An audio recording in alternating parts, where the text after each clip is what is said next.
도쿄올림픽 준비가 한창입니다. 특별히 단체로 하는 경기에서 선수들은 주전을 하기 위해 노력합니다. 예를 들어 축구라는 경기를 보면 경기에서 선발로 90분간 뛰는 것이 그 선수에게는 가장 큰 영광이자 기쁨입니다. 사실 선발로 뽑히게 되면 벤치에 앉아서 쉬는 선수보다 더 힘듭니다. 고생을 하게 되죠. 심지어 경기를 하다가 다칠 위험도 있습니다. 그러면서도 그 자리로 나아가는 이유는 무엇일까요? 바로 그것이 그 선수의 존재의 이유이고 영광스러운 자리이기 때문입니다. 국가를 대표하는 선수로 승리를 가져올 수 있다면 이보다 더 영광스러운 것은 없을 것입니다. 이처럼 조금 고생스럽지만 자신의 존재의 이유를 확인할 수 있고 그 과정이 의미가 있다면 그 자리는 가장 영광스러운 자리가 될 것입니다. 여러분들은 그러한 자리에 있으신가요? 오늘 하나님께서는 이스라엘 백성들에게 이렇게 이야기하고 계십니다. 21절을 함께 읽어보도록 하겠습니다. 야곱아 이스라엘아 이 일을 기억하라. 너는 내 종이니라. 내가 너를 지었으니 너는 내 종이니라. 이스라엘아 너는 나에게 잊혀지지 아니하리라. 아멘. 하나님께서는 바로 그 영광스러운 자리가 하나님의 종의 자리라고 말씀하고 계십니다. 종이라는 개념 자체가 부정적인 뉘앙스를 가지고 있지만 그 의미 자체만을 생각한다면 주인과의 종속되었다라는 의미를 가지고 있습니다. 만약 어떤 사람이 집을 지었다라고 생각해 보시기 바랍니다. 그 집의 주인은 누구일까요? 맞습니다. 그 집을 지은 사람입니다. 그렇다면 그 집은 주인에게 종속되어 있는 것입니다. 그래서 하나님께서는 우리에게 말씀하십니다. 내가 너를 지었으니 너는 내 종이라. 그런데 종인 이스라엘의 모습은 어떠했나요? 그의 주인에게 오히려 따지며 대들었습니다. 탄식하며 불만을 터뜨렸습니다. 주인의 명령에 따르지 않았고 자신이 하고 싶은 대로 다른 주인인 우상을 섬기고 죄악을 저지르며 살았습니다. 종으로서는 말도 안 되는 행동을 한 것입니다. 만약 여러분들에게 이러한 종들이 있으면 어떻게 하시겠습니까? 저 같으면 당장 감옥에 넣고 벌을 받게 하고 쫓아냈을 것입니다.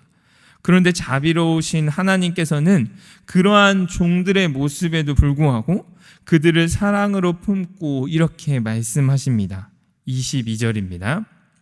내가 내 허물을 빽빽한 구름같이 내 죄를 안개같이 없이 하였으니 너는 내게로 돌아오라. 내가 너를 구속하였음이니라. 아멘. 하나님께서는 그들을 잊지 않으셨습니다. 그래서 이렇게 표현되어 있습니다. 이스라엘아 너는 나에게 잊혀지지 아니하리라 하고 말씀하십니다. 그들의 죄를 구름같이 안개같이 없이 하셨습니다. 습기를 머금은 구름과 안개가 햇빛의 흔적도 없이 사라지듯이 여호와께서는 이스라엘의 죄악을 남김없이 씻어주실 것이라고 말씀하셨습니다. 정말 말도 안 되는 일입니다. 자기 멋대로 살아가는 종을 어떻게 용서할 수 있을까요? 이런 자비로우신 분이 이스라엘의 주인이신 온 세상을 지으신 창조주 하나님이십니다. 이것이 비단 이스라엘 백성들의 이야기일까요? 아닙니다. 바로 우리들의 이야기입니다. 하나님께서는 내 멋대로인 우리를 잊지 않으시고 용서해 주시고 우리를 구원하여 주셨습니다. 그리고 다시금 우리를 회복시켜 주셨습니다. 그렇기에 우리는 가장 영광스러운 자리로 나아가야 합니다. 그 자리는 바로 종의 자리입니다. 고생스러울 수는 있지만 나의 존재에 대한 이유가 명확해지고 그 과정이 의미가 있다면 그 자리는 가장 영광스러운 자리가 되는 것입니다. 온 세상 만물을 지으시고 홀로 하늘을 펴시며 땅을 펼치신 비교 불가능한 지식과 능력을 가지신 하나님의 종이 된다는 것이 얼마나 영광스러운 일일까요? 그러한 주인의 가장 필요로 한 종이 된다는 것은 세상에서 가장 영광스러운 일인 것입니다.